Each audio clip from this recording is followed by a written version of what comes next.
love it with some passion. Rubber band and the money that keeps stacking. Got a honey who come with elite fashion. She too fine, I tell her that thing magic. You ain't a hustler, you broke, well that seems tragic. Gotta catch in the field like deep passes. I tell her plug if it's sticky, then please bag it. I need the best cause I grew up beneath madness. Need a matte burgundy mercy. Jewelry so heavy it might hurt me. Smoking extra kill, that extra seal. Whoa, Buffalo money need extra bills till I'm eating so much I got. Yo, it's your boy Sterls and my guy All Bro Poe. It's Tuesday night and it's time for the chop up. And I gotta be honest, wherever you're listening to this show, if you're doing the pod thing, salute to you. I'm gonna be honest though. I ain't feeling it. I'm still not over it. And you might be out there and you might say, yo, Sterls, like you kind of overdoing it. You need to like get on with things. No, I can't. I just can't do it, bro. But how you doing over there? I know you're gonna come in here. Let me guess, you're gonna. I'm fine. It's great. I've had the best day of my life today, and I like that's your steez. You know what I'm saying? But I woke up. I breathed there. Here we go. Great. I'm doing amazing. Just the necessities of life. Necessity of life.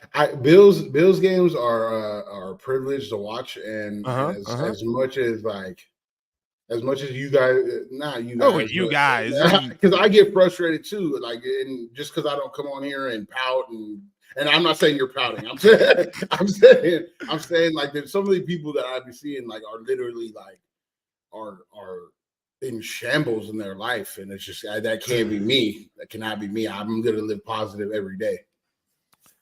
Okay, make a wish and just do better and.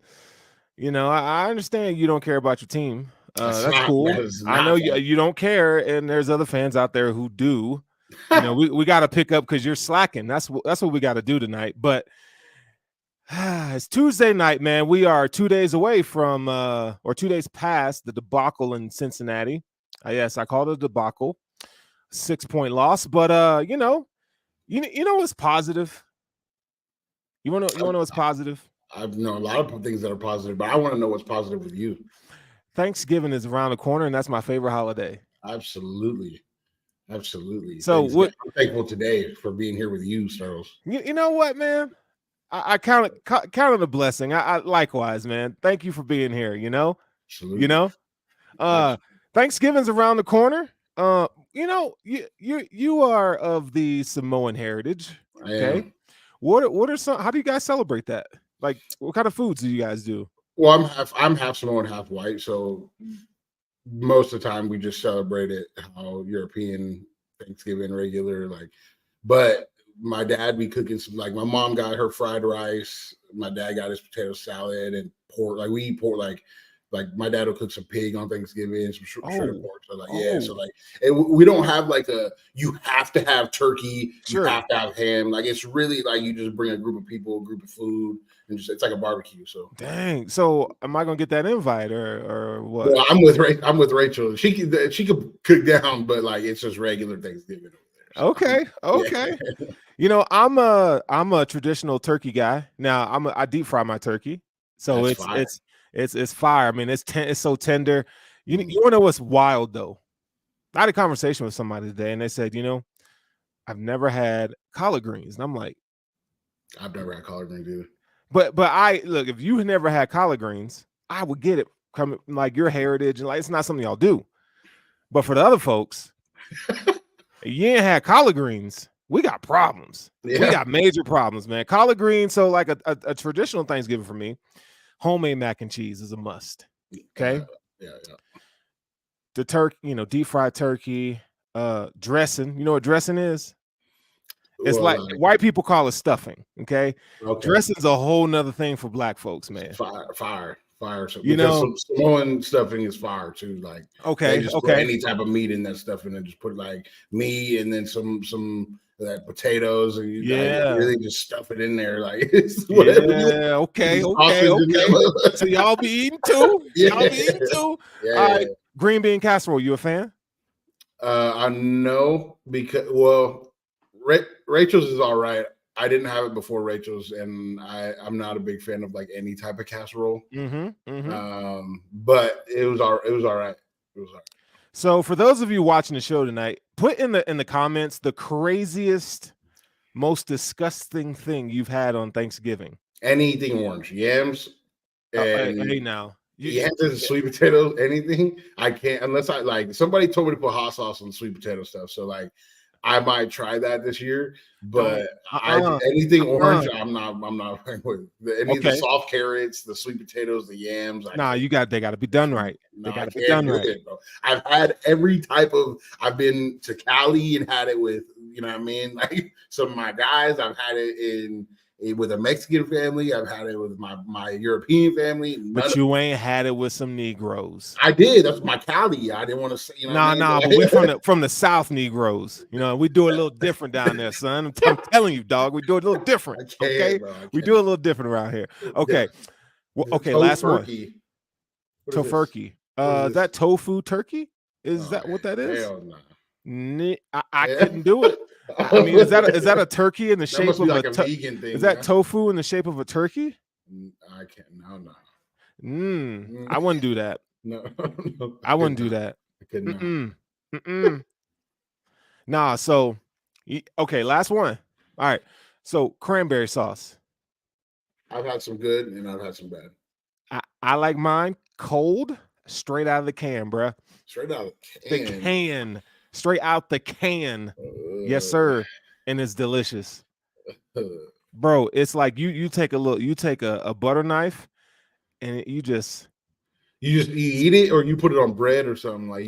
You put it in your dressing. You put it on your turkey. No. Oh man, I gotta show you how to eat, dog. I gotta show you how to eat like the Negroes. But that just got me excited. So maybe we can make it through the show. Now that we talked about a little bit of food, but yeah, it's my favorite holiday, man. Are you a Black Friday guy? No. Well, yeah, like if I go out on Black Friday, it'll be to like get some presents for Christmas. But okay. I don't really like. I'm more like a Cyber Monday guy. You want to know the craziest? Oh, hold up. We got some comments in here. See, my guy, Jeremy, that's why we dogs. Orange peel, cranberry sauce is killer. I haven't tried that, but the orange, like black folks love orange. Anything orange. No, like we rocks with it. So I will probably destroy that. And then my guy, DeWan, cold cranberry sauce is valid. I'm telling y'all better quit playing with me right now. And Miss B, that's my girl. Right out the can on some warm turkey. Yo, B, that's my girl. No.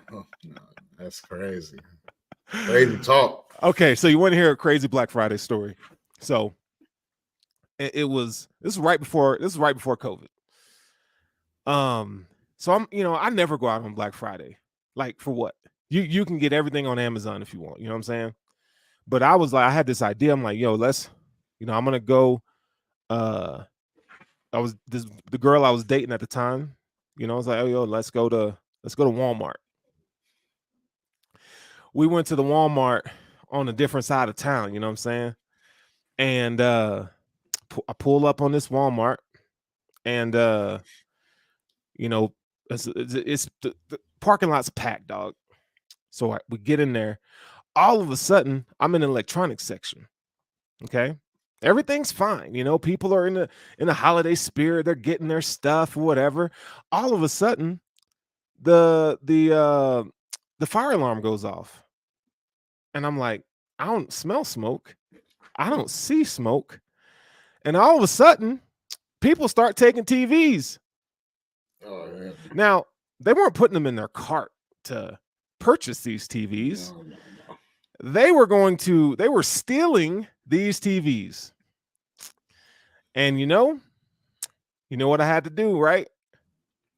I don't know if you're supposed to say this on live. I had to see it. I had to see it through, my boy. No, I'm just playing. I didn't steal no TV. You telling on yourself to the federalities right now. That's crazy. I had to see it. I had to see it through, my boy. No. I ain't steal no TV, but bro, they clean them out. I mean, they clean them suckers out. people, I walked out. I was like, yo, it's time to go now because it's about to get popping in here. I don't know if people are going to start spraying, but the police is coming and y'all ain't finna catch me slipping. And I'm innocent. So, that was the craziest Black Friday story that I had. And you notice right now I'm trying to divert to not talk about the Bills because they get on my nerves. I don't even want to scroll Twitter. My Twitter threshold has been low today. I've been scrolling Twitter. Yeah, I've been in there and out of there, and like I see, and like I like RJ, I do, but like this is what I see, and as if the team was like 2-9 and another losing season, and we have a Rex Ryan, and like we're not even close to being out of playoff contention, and this is what I'm seeing on the line. And once you get to the playoffs, we all know nothing matters. I can't. You gotta let him say with his whole chest. We're all feeling a certain type of way, Jer. No, Jer Bear. Not that way. We can all be upset with what's going on right now without saying, "Oh, it's over. Oh, I'm done. Like I can't be this, and we're back in the drought." And like, dude, that's not what. Yeah, no, I don't see the drought. I think that's probably a little too much. We're just playing better. JP Losman was garbage. Outside of a Josh few Allen. 83-yard touchdown passes to Lee Evans in Houston. Outside of that, the dude was buns. Nate Hack is not a better offensive coordinator than Dorsey, but I'm over Dorsey. Mike Yanni says, how about pies? For me, dog, it's sweet potato pie. It's apple pie, key lime pie. You named the 3 worst pies. No, fool. You named the 3 worst pies. Pecan pie. That's the only one you named that I'm like, all right, yeah, bro. Yeah, pecan pie is up there with like pecan. Top 2. Oh yeah, pecan is number 1. Pecan is number 1. No, there's like some fudge pies that fudge. Fudge pies. Fudge? No, yes, God no. Yes. Do you know what that does to black folks? We lactose. We eat a spoonful of fudge pie. You gotta go to the bathroom, dog. It's worth it in the time. It tastes fire. I don't know. It's worth it. Well, it's fire and just in different ways. Fudge pie with ice cream on top of it. Hot fudge pie with ice cream on top of it. Hot fudge pie with ice cream. It's so good. That might be top 1 for me. Does it have a crust on top? It like hardens on the top. So it hardens on top. So you like take a torch and you like flame it? Yeah, it was like you could do that, or you could just let it sit in the inside. It's Paul's creamy on the inside, so like, but it's fire. It's fire. Okay. You could put also some hot, like that people put some hot like fudge icing on the top of it too, and then you put some ice cream on top of it. You want to know like one of my favorite desserts being in the South, you got your aunties and stuff like that, all the black ladies in church, bro, and they come up with the best recipes. Let me tell you something, man. In my family, we got this banana pudding recipe, dog. Slap your mama. You will slap your mama. You will look at your mama. I like banana. And you will take a bite of this, and she getting slapped, bro. I like banana pudding. Banana pudding, man. I like my mom's banana pudding. It's good. Banana pudding's good. That's another one in there. But I don't know about key lime. It's a little sour. You don't like the key lime? It's a little sour for me. Yeah, key lime's a little sour. Yeah, like it's not like a sour thing. It's just like the first bite you get, it's like you know what I mean? Well, are you a eggnog? It's like a warhead. Absolutely. Oh, I can't do that. Absolutely. Any eggnog, I know, because you with the whole milk and it'll kill me. I'd be dead. I mean, I'd have to lock myself in the bathroom for hours, and that's not fun. Eggnog, and then you get some eggnog with some what is the cinnamon fireball, a little bit of fireball in the eggnog. Yes, sir. Oof. Yes, sir. Okay, pimpin'. I see you. All right, so someone said this. They said, every time I see a Bills logo on Twitter, I get depressed. Dog, what if I told you when the Bills came out and announced those 2 practice squad players today, I was triggered, bro. What did you want? I was triggered. I would have preferred them not to announce it, but I would have. You know what I would have been happy with? The Buffalo Bills have fired Ken Dorsey. I wouldn't have been happy with that. You would have been like, whatever, dude. I'm good. Like everything's good. I would have been whatever, but it would have been like, so now Joe's gonna call the plays, and I don't think Joe is any better. Well, Go ahead. So I don't think Joe is any better, and you're not going to find a guy right now that can take it over and it be better than what it is right now. So it's on. They have the plays in there, and this is what I've been saying. It's on. There's two things that can happen. It's on Josh to go in there and say, "I'm making 190." So okay, we're gonna run this offense the way that I want to run this offense. That's the way Josh wants to run the offense, or Ken the wants way to run Josh wants to run the offense. Okay. And I don't know if it's Ken or McDermott with the entire like how they want to run it, whatever. But Josh is making 190, more than both of them combined. So he can go in there and be like, "This is my offense. We're gonna run this the way that I want to run it, and we're gonna build this team around how I'm doing things." That's option one.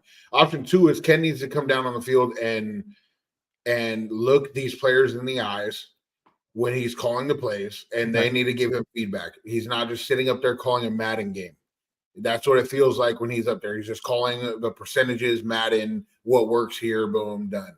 And then he's expecting Josh to go out there and play it. And then two is McDermott needs to get it off of his high horse of his, in my opinion, of his ego that he has, his pride of how he wants to do things, and loosen up the reins a little bit. If that is what's going on, if he has a tight grip on what the offense is doing, and while he's trying to be the D coordinator, while he's trying to implement new things and be aggressive and taking feedback from everybody that's above him, he needs to loosen the reins of one of the sides if that's what's going on. And only those three things can be going on. It can be either Ken Dorsey's calling a certain way or McDermott wants him to call it a certain way. And either way, like McDermott needs to go in there and be like, "You know what? I'm going to let you guys run the offense." And then I'm going to. That would be great, but it ain't going to happen because we know who Sean McDermott is. It can happen. Josh, but with his $190 million that he's making, can walk his butt in there and say, "No, this is how we're going to do it. You're paying me this. I'm the guy. I'm the franchise guy. If you want to succeed here, this is how we're going to do things." Whether or not Josh does that, he won't. I don't know. He doesn't. I don't know if he has that, but that's what can happen. That's what he should do. He should. That's what Brady. He ain't got it in him. That's what Rodgers would have did. I think he's got it somewhere. He's just got to open up that door. I just think Josh wants to be liked. He ain't trying to ruffle feathers. You win and you're liked.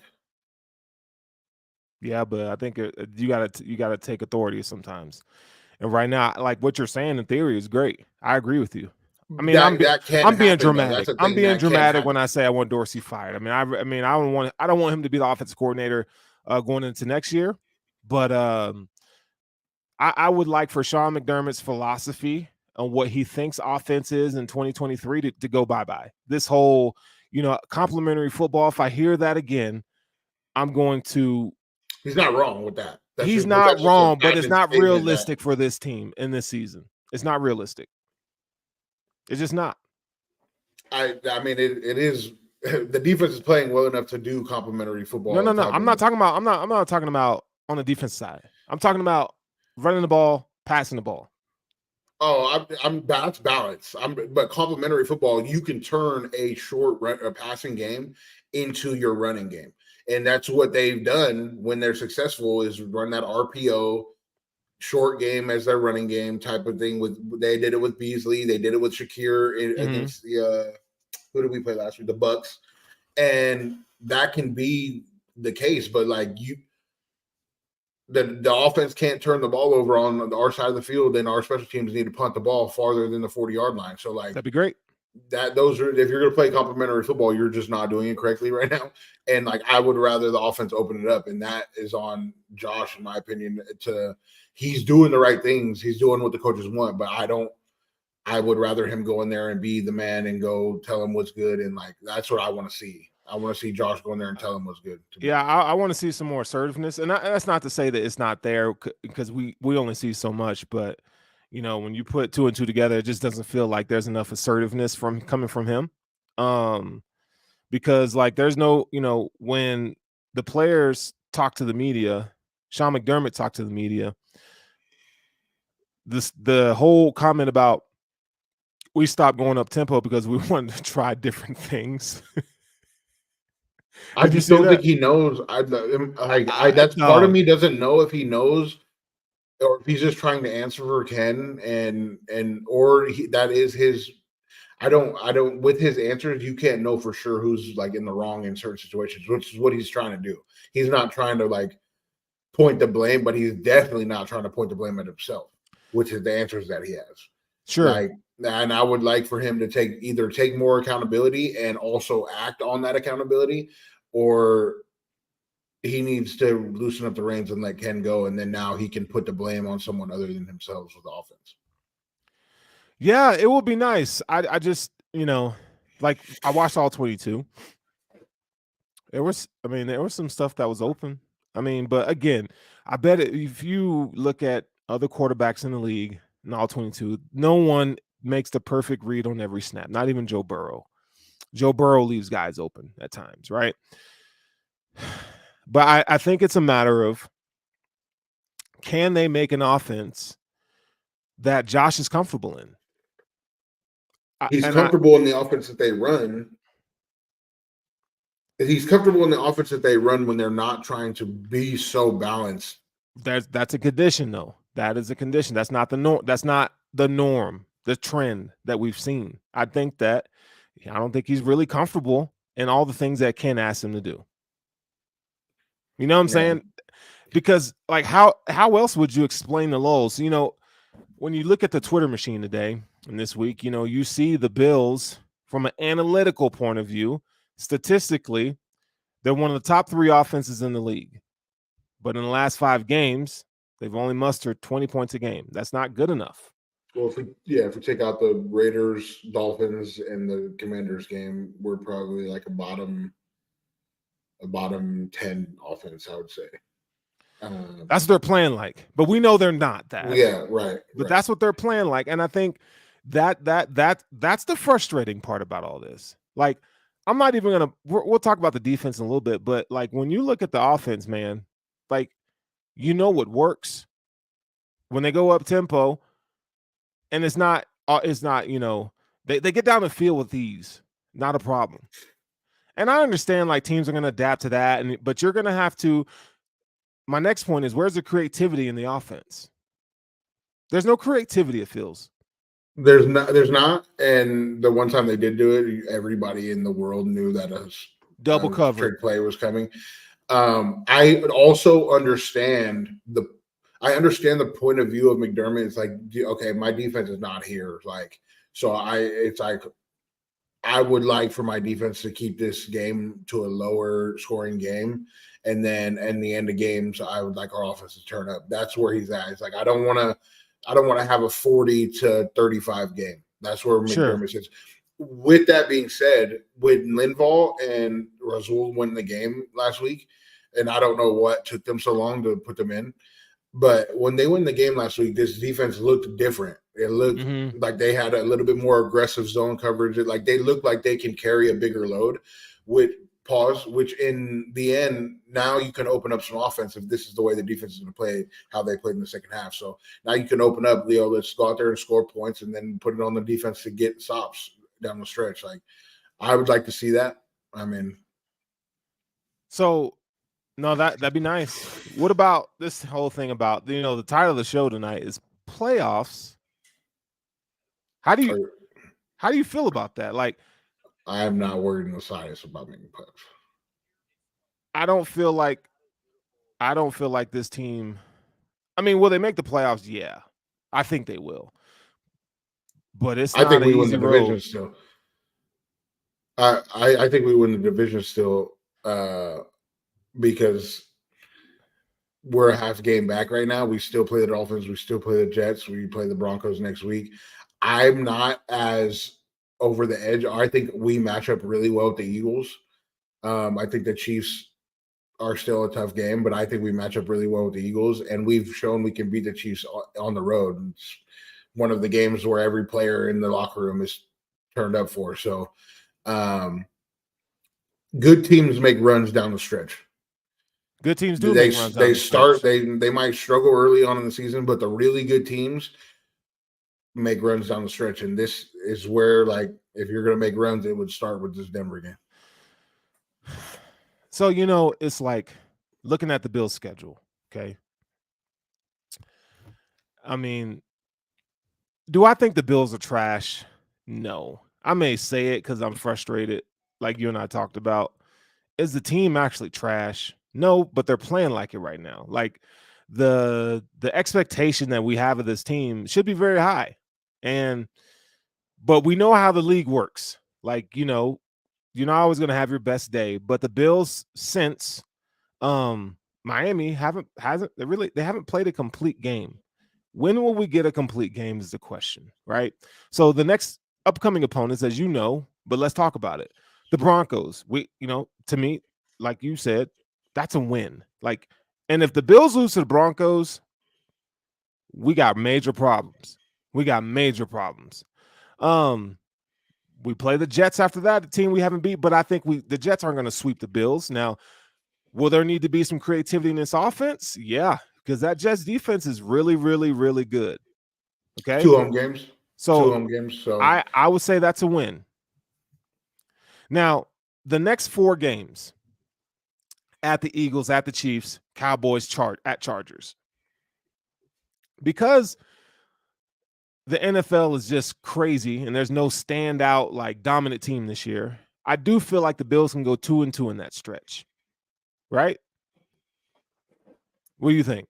Are you saying like at a minimum 2-2? At a minimum 2-2. I think you can look, the Eagles got to lose at some point, right? They got to lose another game at some point. If there was a game that I picked to lose, Eagles and the Chiefs, I think the Bills can beat them. Yeah. Realistically, not even being funny. No. Like I think they go 3-1 in that stretch. With the game that I was like, okay, it's right before the bye. We've not been extremely great right before the bye, but we've been all right. I think 500 in the last since McDermott came here. But I think they're undefeated coming off of a bye. So like the Eagles game is going to be a hard one. I'm not really worried about Dallas. Josh has his best games generally against Dallas, and the Chargers have looked just as poor, if not poorer, than we have this season. So I think we come away from that 4-game stretch 3-1. If the Bills win their next 3 games, it'll change my opinion on this team.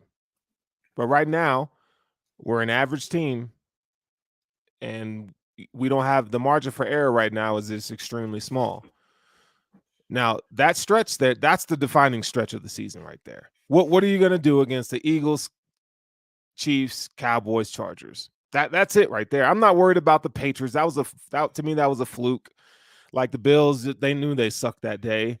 And the Dolphins, I'm not worried about the Dolphins. I mean, that's probably for the division. I mean, but I do think in Miami, I do think the Bills can beat the Dolphins. The Dolphins have shown they're having the same conversations we're having right now. Why isn't our offense clicking the way we know it can? And defensively, they got names, but they don't really have production, right? So, but the Chiefs are one of the best defensive teams in the league. I'd say they're a top 4 unit, right? On the outside of that, they're playing really well this season. The Bills can do this, man. It's just a matter of who's going to show up. Who is going to like, and I'm not even talking about the defense, offensively. Yeah. Right? I think we I don't want to say to have to make the playoffs because we can make the playoffs at 10-7. But like I would think to win the division, we have to win both of these next 2 games. And then you have to go at least 2-2. I say 3-1 in that 4-game stretch. So which can happen. We can go undefeated in the next 6 games. If I would like to be honest, you could, but it ain't gonna happen. That we haven't shown I don't want to consistency. I'm telling you, say that. We could put money on that. I think they can go 6-0 in the next 6 games. They've shown that they can rattle off games mid-season for 6 straight after struggling for a large majority of a season. Like they did this I've been saying this. They've done this the last 2-3 years where they struggled. We say that, but that's not always. But that's not something that you can like. You don't want that to bank on that, but they've shown they can do this and rattle off 6. They've shown they can rattle off 5. They've shown they can rattle off 4, even with injuries. Like they've had injuries in the past and they've rattled off 3, 4, 5 games in a row. Like we have a point where this team at some point in the season can kick into high gear and rattle off. Now, after that stretch, I would really like for some games where we're up by 40 so that our team can rest a little bit. Like I have a good feel. I'm not worried about this stretch. This 6-game stretch, okay. I'm not worried about it. So can we talk about something real quick? How awesome Dalton Kincaid is. We want to talk about that fumble? You want to talk about how awesome Dalton Kincaid is? I've been saying he was going to be good. I just nah. Yeah, we can go back and watch it. We can go back and watch it. I said he's going to be extremely good. But you were a hater, rookie, bro, because you hate rookies. Makes rookie mistakes. You are a rookie just like hater. He made last game. Okay, he made a mistake. Great. That cost us an opportunity. Yeah, you know what? How many mistakes has Josh made this season? Stephon Diggs drops balls. Josh is the quarterback. I don't care. He still makes. They all make mistakes. Vaughn can't tackle a cold. Like, come on now. Get him. I'm saying that get that man. Get that man. Look, you're a hater. No, I'm not. That's a fact. I've been saying Dalton is going to be good. Dalton has the skill set to be a good receiving tight end in the NFL. Does he need to learn how to block? Absolutely. Sure. If you want to be a great tight end in the NFL, you need to learn how to block. But he can be good. He's good right now. But the only reason that he's putting up these numbers is because Dawson's injured. Because prior, Dawson was getting his reps. Yes or no? That's not why he's productive. That's why he's gotten the opportunity to be more productive than he was being in the first half of the season. Because it wasn't. There was no reason based off of his skill set to explain why he wasn't productive in the first part of the season. It's because you have an offensive coordinator who's inept at getting people involved in the offense. Because Dalton, but you're a hater. No, you're not gonna crap on Dalton Kincaid right now. And, I'm gonna say it's because the reason it's because he's not getting those reps. That's cap, bro. That's why he was struggling. That because he's not getting a full workload. He's getting a full workload now with Dawson now. And to be honest, when he comes back, like you're paying Dawson too much money not to play. I'm not worried about Dawson Knox. He can kick rocks now. That's a fan perspective. That's not a fan perspective. That is a fan perspective. That's gonna be the team's perspective. If you're paying, it's just like in the NBA, and I've heard these stories many times. There are people that might be better than you playing over you because you're getting more money. You're getting a large majority of the money, and they need you to produce to make that move. The coaching staff says otherwise. What do they say? We don't care about where you were drafted, how much money you make. The best players are going to play. PC answer. That is a PC answer. I'm telling you, when people are making bread, they play. That's how it's always been. Man, until they're just completely done with them. And you know what? You know what's going to be sad? If they put Dawson Knox back in that traditional tight end role, and they don't give Dalton Kincaid the share that he's been getting, that's a philosophical coaching problem, and it just proves my point that you got a freaking offensive coordinator who doesn't deserve to be coaching Josh Allen in Buffalo. Get him the hell out of here. If you bring any coordinator, if you bring any coordinator, Dawson Knox, but who can't catch a damn cold if you throw it at him, getting paid $12 million. I don't care if he's getting paid. That's a fan perspective. That's not a fan perspective. That's a production perspective. No, that's a fan perspective. The front office perspective is okay. We're getting paying this guy this much money. He needs to produce, or else we look like we gave the wrong guy money, and now we're the ones at fault. That's how this front office bull s works. Do I agree that Kincaid should be out there more? Yeah, but that's not how things work generally. If you're getting paid $12 million or $11 million a year, you're going to play. So you're telling me Dawson Knox gets back in what, 3 weeks? They split reps again. Whenever he comes back and he's fully healthy, they're going to split reps again. Boy, that's sad. That's sad. I mean, he's won a lot of games. That's sad. We're 1-2 without him. He ain't won nothing. We're 1-2. We're 1-2 without him. Man, come on now. I don't think you be capping, dog. Anyway, Dalton Kincaid. Let's talk about statistically what Dalton Kincaid has done, sir. That's fine. 40. What? No, that's fine. Okay, you ready for this? Yeah. Because remember when I, earlier in the preseason, I said that man's gonna get around 50 some odd receptions, 55 receptions, right? And you were like, "What? No, that's not how that happened." You said he's gonna have 55 receptions for like 650 yards, and I said that's not. He's on pace. No, is he not on pace? It's not going to happen because he's going to have a lot more short reception yards. So he probably has more receptions right now than yards. Than yards. Everybody has more receptions than yards. No, than what you thought he was going to have. He has like 40 receptions on 45 targets for 339 yards. Exactly. That's pretty damn good. No, he's not going to get 650 at 55. Watch. And he has one tub. Watch. You said he was going to have 8. I didn't say 8 touchdowns. You said he was going to have 8. You said he was going to have 8. Boy, I will. Boy, don't make me go and pull this up. I'm gonna go back and back. He's going to have 8 tubs. I didn't say 8. I said about 5 or 6. I got crazy. No, you said it 7 or 8. And I was like 8 tubs. See, I was like, you a hater, dog. Who is he gonna pass the ball to all the time like that? Nobody. You just won't admit that I'm right. You just don't. You don't. It's like right. It pains you to admit this. And really, the only reason he's been successful is that it pains you to admit that I'm right. I can't predict Dawson getting hurt. So, oh, here we go. You know what? You subscribe to the Ken Dorsey School of Football. You and Ken Dorsey. When they hired Ken Dorsey, I said, okay, you need to. Miami, you and Ken, do y'all golf together? Huh? You and Ken golf together? I don't like Ken. I've been said I don't like Ken. I thought he should have been fired. I was like, oh, let's go pick up Eric Bieniemy in the offseason. That would have been a great hire, in my opinion. All right, so here we go. So Juliana says the Bills are a different team this year. Is there a high gear? Who's going to bring it? Y'all's energy right now is more than I'm seeing on the sideline.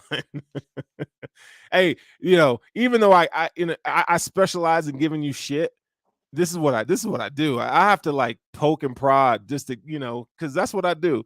But Matt, my guy Matt says Dalton going to get his 200-yard game against the Broncos. I don't know about that. He's never getting 200-yard game. You're just a hater. He's never getting 200-yard game because he catches these until they start letting him get a lot of deep crossing routes. These little dink and dunk routes are never going to get him to 200 yards. J Dub says he's going to have a ton of catches, but he's not going to average 12 yards per. That's the cap, Sterls. Yes. Talk to him, Dub. Talk to him, Dub. That's what I've been saying. Watch. Talk to him, Dub. 40 catches in 9 games? For that's pretty good. 7 yards of reception. That's what I was saying. It's 8.1 yards, sir. That's what I was saying when we were talking about this. I was like, he's not going to have 55 for 650. That's just not realistic. Watch. My guy's going to start. He's going to start dogging these boys. He's going to keep dogging these boys. Yeah. He ain't going to fumble no more either. Talk to him, Dub. Because you guys subscribe to the Ken Dorsey School of Offense, and that's the problem. Ken Dorsey School of Offense. You have a great tight end, and you want to run him on 5-yard outs all the time. I don't want nothing. That's what you guys like. That you and your boy. But that's what Ken Dorsey's putting on the field. Put Ken on the sideline and put you in the box. No, we're putting. If I was on the box, oh God, if I was in that facility, we would be like 8-1 right now. I would have been handling the problems. Okay. I would have been. Okay. I would go to McDermott. You're gonna have to fire me because, like, McDermott, bro, it ain't working when you got the reins that tight. That's why I'll go in there and not care. You know what I'm saying? But these guys got jobs and families to feed and whatnot. So you know what I'm saying? Can we talk about Gabe Davis though for a minute? Where he been at?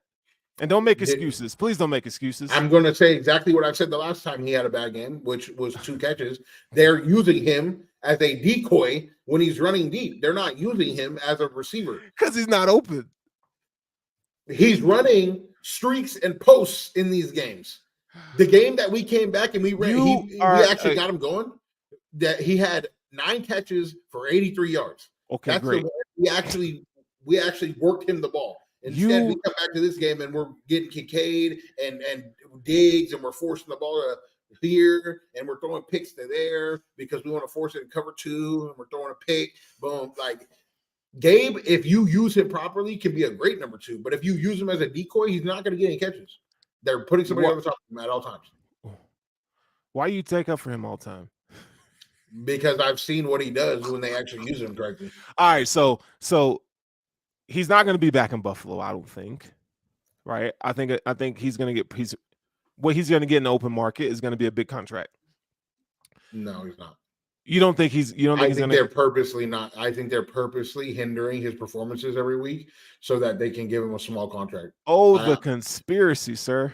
I mean, conspiracies are right about 50% of the time. So if I was to like, how do we have a game where we target him 11 times, 9 catches, 83 yards, and then we come back the next game and not run him on one hitch, not one slant route, not one underneath dig route, and the one that he did run where he's wide open, Josh missed him and threw it deep to Hardy.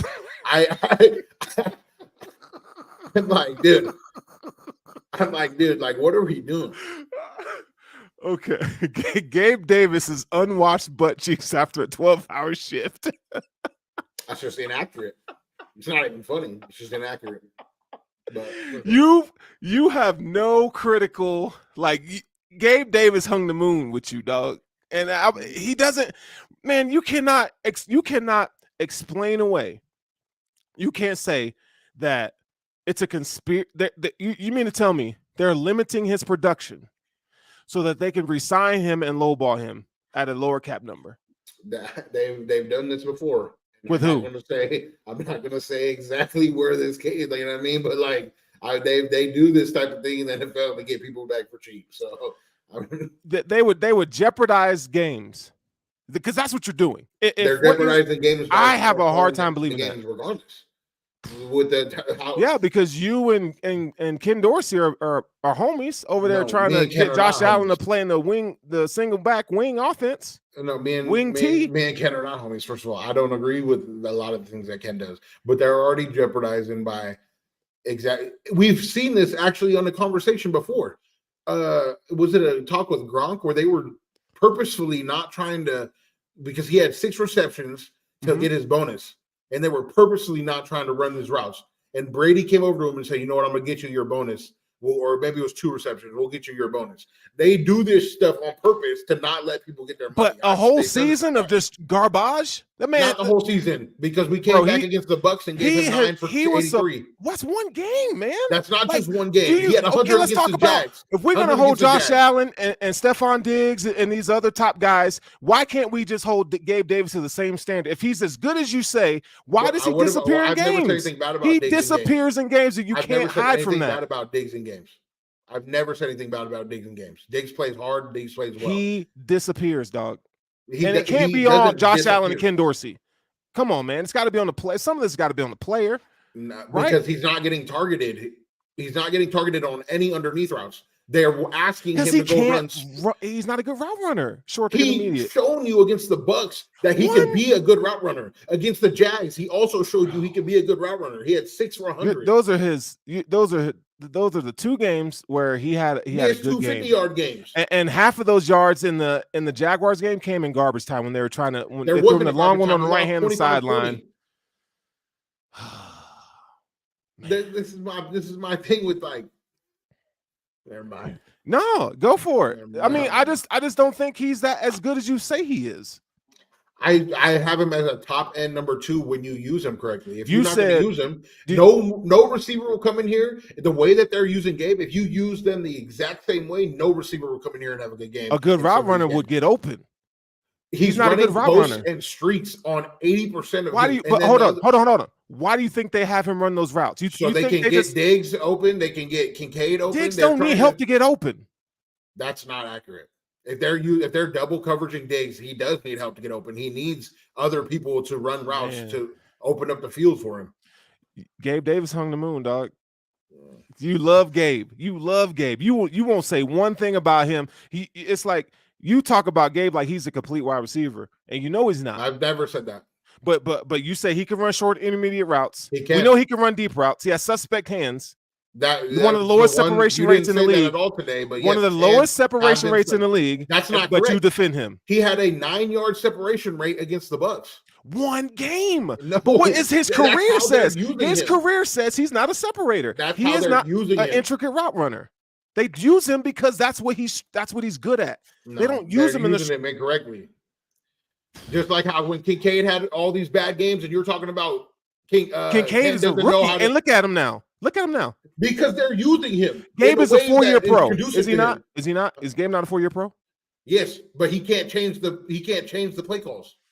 He can't change the way Ken calls plays. So you admit so then Ken needs to go. If listen, if Ken is that bad, if Ken has a wide receiver 2, as good as you say he is, and doesn't use him the way he needs to be used, Ken needs to go. And Josh Allen is at fault for not saying, yo, bruh, like we got to get him going in different ways. That's what I said at the beginning of this show. But the problem is he's not that good.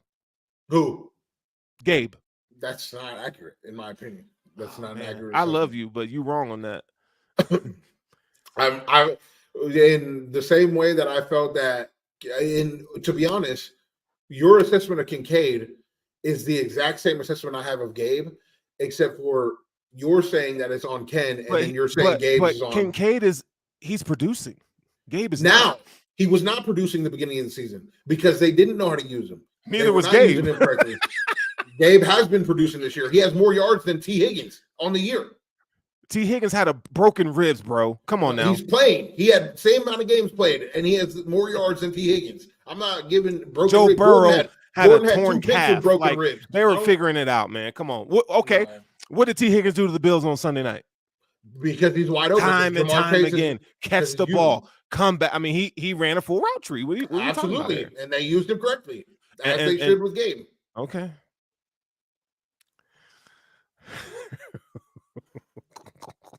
I can't watch something one week and then come back and say, oh, they just went back to using him how you used him against the Jets and be like, oh, okay. Here's a question. Well, it's not Jackie says, do you think I guarantee you he knows the playbook better than every wide receiver in that wide receiver room. I guarantee it. I guarantee it. I don't know, Jackie. We need to. You need to ask. If anybody knows his work, you need to ask his representative here if he knows it. Every wide receiver in that locker room, 100%. My guy Chris says Gabe was open on a crosser when Allen bombed it to Hardy. Yeah, he was open that one on that many times. You want to go back and watch the all 22? He's open many times, and the ones he's not open, he's running a post and a fade, and then he gets a helmet, he gets a face mask on one of the fades he gets thrown to. Could have been a catch. No.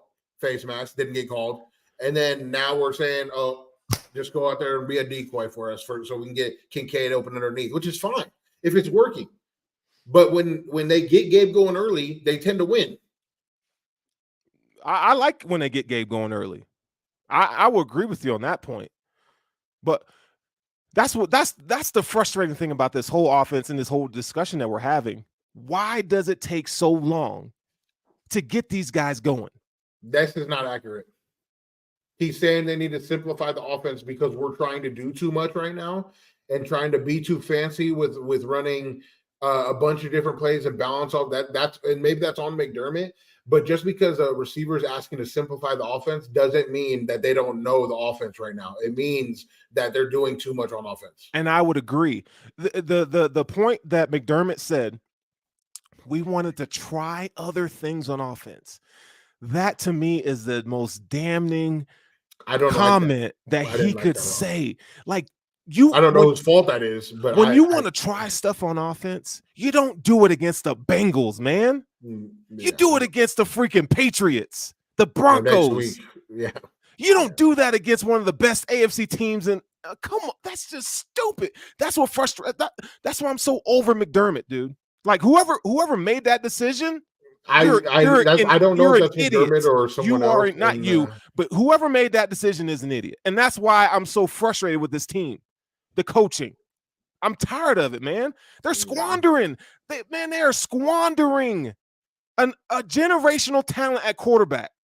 Well, I don't They're squandering two all-pro safeties. Squandering. Huh?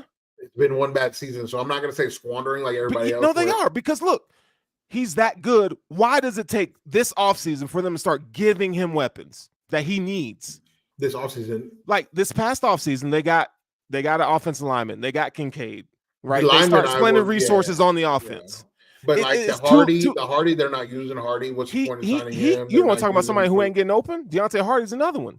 He's also being used as a gadget guy a lot. And then man. I'm confused on why he's our deep threat option. Bro. Why is he the guy that's getting the deep threat options in double coverage? I feel like that's why Sherfield's there. No, I thought Sherfield was the deep threat. I thought too. That's what I'm saying. What are they doing? Yeah, what are they doing? I'm not sure what they're like. The players have to be frustrated. They have to course. go into when they sit in those meetings throughout the week. They got to know, man. Can't on some bullshit today. This is the game plan. And Josh is a good soldier. He ain't gonna say shit. He ain't gonna say nothing. I'm not a big fan of like. I like how McDermott's a little more aggressive, but I feel like he's being OD now on defense to a point where like you're putting really good players in a position where they're on the line of scrimmage and they have to turn their back to you, to the quarterback, against a very good quarterback, run out and then play zone coverage instead of them being able to play with their eyes. And that's what they've been so good at for the last 6 years is these safeties and these nickels and corners dropping back, playing with their eyes and playing forward. But you're right. You know what it feels like? He's overdoing the Leslie Frazier. It's like, I want to be so different from Leslie. That might be pressure for on top of him, though. Like, it has to be. Yeah, like people saying, "Oh, we're firing Leslie now because he's not aggressive enough." So now you're just being OD aggressive, so you don't get fired for the same problem. You blitz Joe Burrow 35% of the time using 5 or 6 more rushers. On 3rd and 9, we dropped out Shaq. 3rd and 9, bro. Shaq is in coverage. Shaq Lawson is in coverage. That's like they should have just put guys on the D line you could drop out. That's not one of the ones. Just put Leonard Fournette out there. Put him in coverage. Damn it! Like it's just you. This is why that many people played from the beginning because once Linval came in, the safeties were able to play a little deeper. Linval made a big difference. Like they're asking 2 rushing nose guards to go in there and take on double teams because they didn't want to play Linval this game for some reason. You're rushing Micah Hyde off the edge. Why? Single high, Jordan up top, or wrap with 3 really good receivers. Come on, man. What's his name didn't play very like they did a good job. If what they wanted to do was take away Jamar Chase, they did that. They did that. They did do that well. They played well in the second half. 3 Joe points. Burrow lit their ass up. In the first 2 drives, they lit him up. He lit him up. Yeah. And that's the frustration, man. That's the frustration that we're all having. Like McDermott, dude, he's showing. We get to the red zone and we went and cover 0. I'm not a big fan of that. Me either. Why? There's no need for that, man. I'm not a big fan of cover 0. It'd be one thing if your defensive line was getting home, but they are not getting home. That cover 0 does nothing. No. He's sitting back there chilling and then throwing to whoever gets open on the when they get open. But then they changed it up in the second. They played well in the second half. I'll give them that. They played well enough to win the game in the second half, and our offense just couldn't put it together in the second half. It's a good football team, though. I got to be mad at Bean, though. Like, how many years do we got to go to where you don't draft a receiver, dude? Like, it's ridiculous at this point. It's ridiculous, man. Draft a freaking receiver. Who did we? I mean, he did. We drafted Justin Shorter in the 5th round. That don't move the needle. But we drafted Kincaid. Kincaid is a tight end, like a receiver. But that was like. But you didn't have to do that. You didn't even have to do that. If you trade up every round, anyways. You mean to tell me you couldn't get up to 19 to 20? Come on, man. You know what I'm saying? Like, why does it? Okay, what about the year before? You couldn't take Christian Watson because you took Kyrie Elam, but you know you needed help on offense. Christian Watson was there. You needed a cornerback because Trey was hurt, and like we had Dane and I don't even know who the other guy was there at the time. Guess what? And then Tariq Woolen was available in the 5th round. I mean, there's guys out there, and McDermott's calling card is how good he works with these cornerbacks. You didn't have to spend a 1st round asset on I a agree cornerback. because we ended up getting CB, but like that's I'm whose call is that? Or we're saying that we need a cornerback. They draft by need early, right?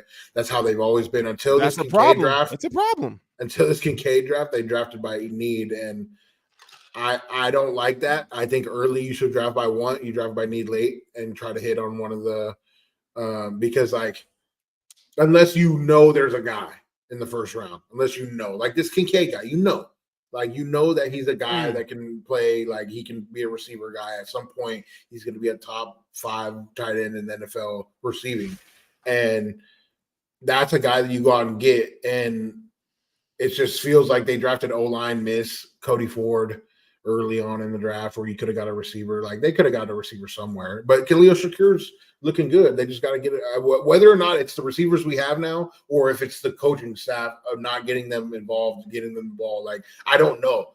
Our offense could be fine the way it is, as far as like who's on it. Like, our offense could be good. I just don't. I have a feeling that it's the way it's being called. So Yeah, it is the way it's being called. It's schematically, it's philosophically with Sean McDermott, right? With Ken Dorsey. I mean, it's a problem. And somebody made a comment in the chat saying that, basically alluding to it has to get ugly before a change is made. I don't think it has to get ugly. I think this is as ugly. Like, I've heard some comments about what's going on in practice and whatnot. And like, I think like there's been a tipping point. It's just they have to put it together now, as far as everybody, and like figure out what's going to work. And I think there's a little bit of egos that need to get knocked down a peg. And I think that's going to happen. Like, you losing is not going to. You know what I mean? You can't lose. I mean, now. At this point, because they can't put together a complete game. I mean, those possibilities are a reality right now.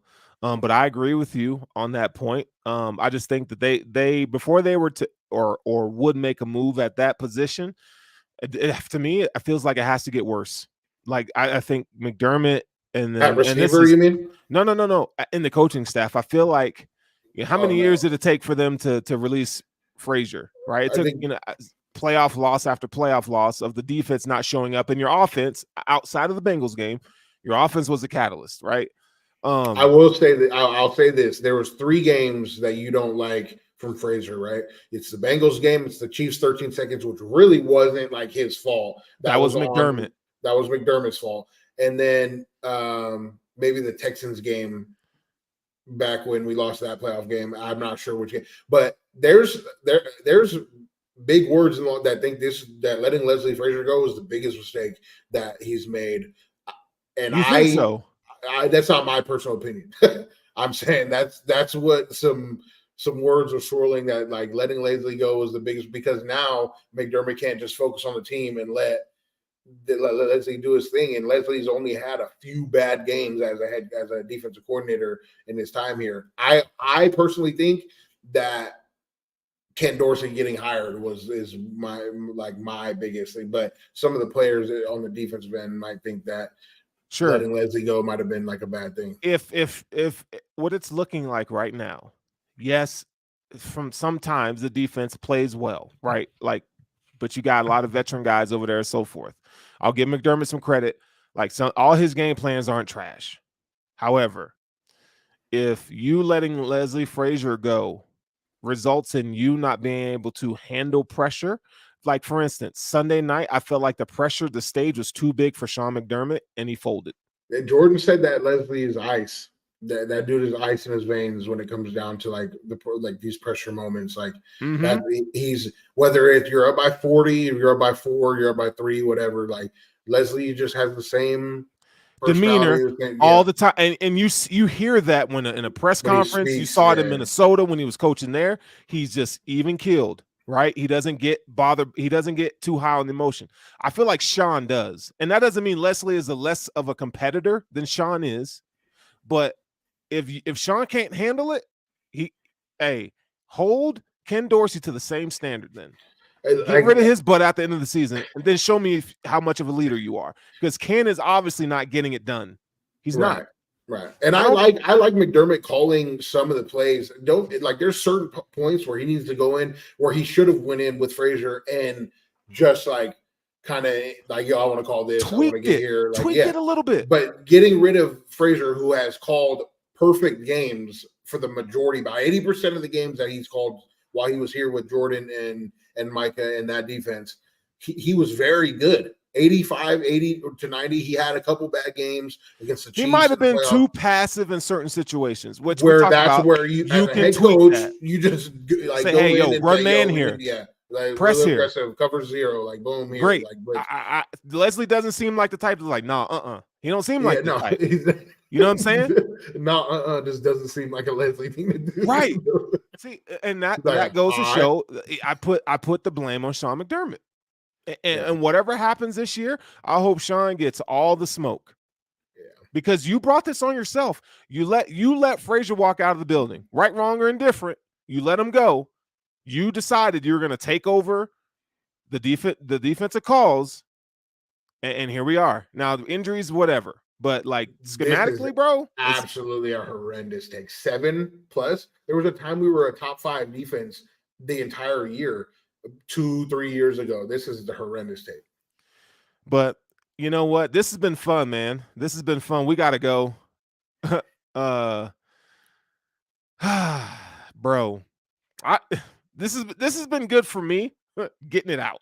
You know, I always feel better because I got to get it out. I bring the energy. I'm gonna match your energy so that you can get it out. But like I'm good. You know what I'm saying? I'm good. Make sure if you guys are hungry, make sure you check out Picasso's Pizza, Picasso'sPizza.net. You know, I'm gonna run the ad, and then we're gonna get out of here. But because you know, I want to make sure that we pay our dues. You know what I'm saying? So let's run our Picasso's Pizza. But this show has been fantastic. You guys stick around, and we'll say our goodbyes here in a second. But Picasso's Pizza. Hey, football fans, the season is here. So you know that means family, football, and food. But for the NFL's best fan base, it can't be just any food. Bills Mafia only eats the best during the season. And the best is Picasso's Pizza. With 4 great locations in Western New York, it's so easy to treat yourself to the most flavorful pizza on game day. Picasso's. We are Buffalo Pizza, shipping local and nationwide. Order online at picassospizza.net.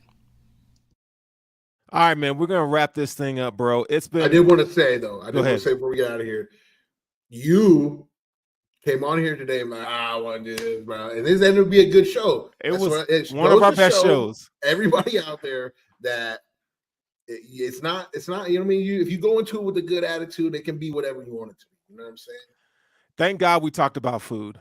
Yeah, that definitely helped me feel better. But then just fleshing it out.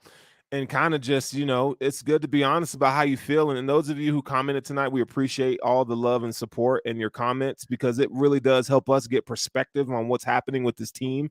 And you know, it's not just because we're so thick in the weeds, me and all bro Poe, you know, and watching film and doing this and that. Sometimes, you know, it takes another perspective to kind of put the next piece to the puzzle together. And you guys were phenomenal tonight, so we want to thank you for that. If you haven't already, make sure you like, follow, subscribe to Buffalo Rumblings. Like, follow, and subscribe to the Chop Up. And you know how we do. We're going to give a little go Bills, and we out of here. I need it up front. Can't tell me, because I do what I want. Self-made everything, you know we gon' stun. You know that we eatin', it's looking like lunch. So I tell them that I need